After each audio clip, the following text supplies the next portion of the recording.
Abangan ngayong gabi sa State of the Nation with Jessica Soho.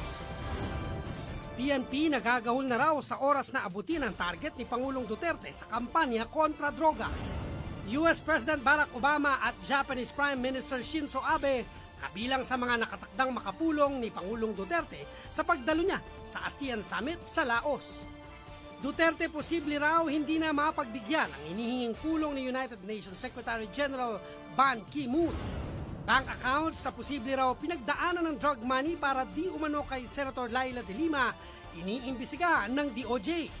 Dating DOJ employee na dinadawit sa mga bank account, itinanggi ang aligasyon at nanawagang tigilan na si de Lima.